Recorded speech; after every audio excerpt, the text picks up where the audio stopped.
Hello bachcho, let's see this question. So the question says in the given arrangement shown in the figure, surface is frictionless, string is inextensible and massless, pulley B is frictionless, length of the string is L, at t is equals to 0, AB is equals to L. Find out the velocity of block C when distance between blocks is minimum. Okay.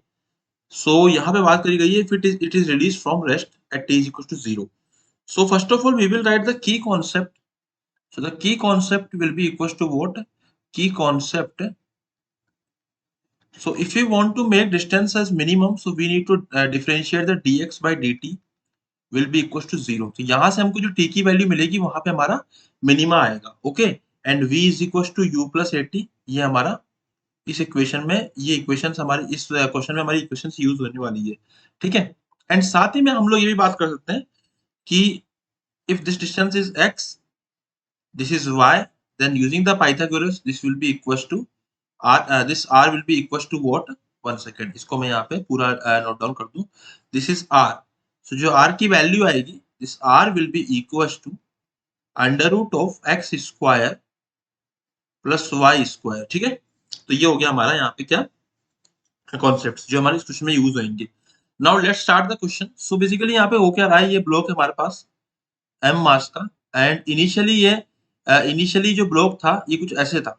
ठीक है, कुछ ऐसे था and हम ये कहेंगे कि यहाँ पे जो सी इस पे नीचे की तरफ mg लग रहा होगा, है ना, टेंशन t लगेगा, इधर लगेगा टेंशन t. तो हम ये मानेंगे कि नीचे एक्सेलरेट कर रहा है a से, तो इधर भी एक्सेलरेशन a आएगा. तो we can write the equations as mg minus t will be equals to m into a and second equation आएगी t will be equals to m into a. So this is equation number 1, this is equation number 2. Now we can solve this equation and we will get the value of acceleration as g by 2. ठीक है. तो हमारा जो acceleration आएगा वो g by 2 यहाँ से आ जाएगा. तो ये हम लोगों ने यहाँ पे acceleration की वैल्यू लिख ली है.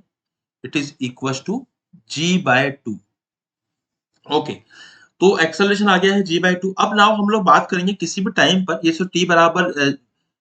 t बराबर हमारी जो कंडीशन थी वो 0 पर थी. अब at any time t we can say that let suppose कि जो हमारा पार्टिकल है c वाला जो ब्लॉक है वो नीचे जा चुका है एंड इसकी स्पीड जो हो जाएगी वो जाएगी u प्लस एटी. तो u 0 था तो एक्सेलरेशन हो जाएगा g बाई 2 इंटू टी. ये आ जाएगा मेरा v. अब यहाँ से यहाँ तक की जो डिस्टेंस आएगी वो कितनी आएगी? s is equals to ut plus half at square. तो ut तो मेरा जीरो हो जाएगा, है ना. s is equals to ut plus half at, ut 0 हो जाएगा. तो बचेगा हाफ इंटू एक्सेलरेशन आएगा g by 2 into T square. तो ये बन जाएगा मेरा G T square by 4. Okay. तो ये डिस्टेंस कितनी हो जाएगी? ये डिस्टेंस हो जाएगी मेरी L minus G T square by 4.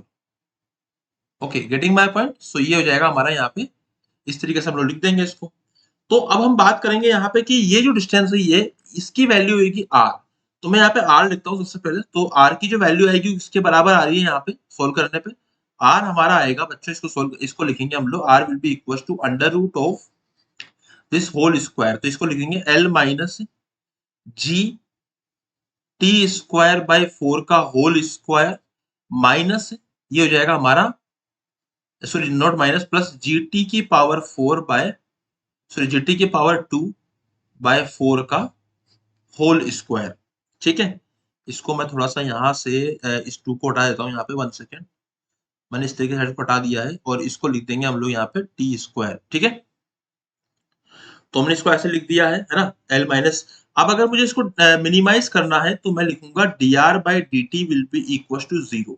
तो इसको डिफरेंशिएट करेंगे बच्चों. तो ये आएगा अंडर रूट में, है ना, तो पूरा टर्म हो जाएगा 1 by 2 times of under root by whole term. जो भी ये टर्म लिखी हुई है इसको मैं एज इट इज लिख दूंगा एंड ऊपर अब इसका डिफरेंशिएशन करेंगे. तो ऊपर जो डिफरेंशिएशन आएगा वो आएगा 2, है ना, 2 एल माइनस